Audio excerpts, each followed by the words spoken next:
ముందుగా ఏ నియోజకవర్గాల ఫలితాలు వస్తాయి సో దీనికి సంబంధించే ఒక ఆసక్తికర చర్చ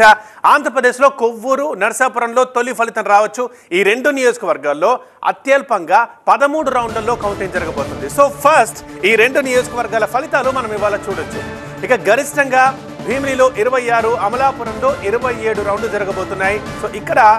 చివరిగా ఆలస్యం కావచ్చు ఫలితాలు వెలువడేసరికి చివరిలో అమలాపురం స్థానం ఫలితం వెలువడే అవకాశం ఉందని చెప్తున్నారు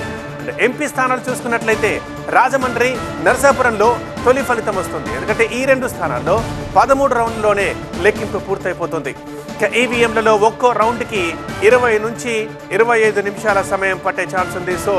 అసెంబ్లీ నియోజకవర్గాలు తీసుకుంటే కనుక కొవ్వూరు నరసాపురంలో తొలి ఫలితం రావచ్చు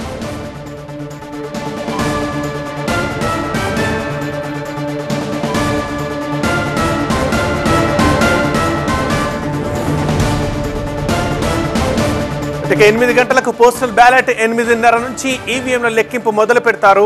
అయితే అతి తొందరగా మనం చూడబోయే ఫలితాలు ఏవి ఆంధ్రప్రదేశ్లో అనంటే గనక ఆంధ్రప్రదేశ్లో కొవ్వూరు నరసాపురం ఈ రెండు అసెంబ్లీ నియోజకవర్గాల ఫలితాలు మనం తొందరగా చూడొచ్చు ఎందుకంటే ఈ రెండు నియోజకవర్గాల్లో 13 రౌండ్లలోనే అత్యల్పంగా కౌంటింగ్ అయిపోతుంది సో 13 రౌండ్లు తక్కువ కాబట్టి ఈ రెండు నియోజకవర్గాల ఫలితాలు తొందరగా వచ్చే ఛాన్సులు ఎక్కువ ఇక ఒకవేళ ఎక్కువ ఏది చూసుకుంటే గరిష్టంగా ఎక్కడున్నాయంటే భీమిలిలో 26 రౌండ్లు ఉంది అమలాపురంలో 27 రౌండ్లు ఉంది సో అమలాపురం స్థానం ఫలితం చివరిలో వెలువడే అవకాశం కనిపిస్తోంది ఇది ఎమ్మెల్యే అసెంబ్లీ నియోజకవర్గాల సంగతి ఇక ఎంపీ స్థానాలు చూసుకుంటే కనుక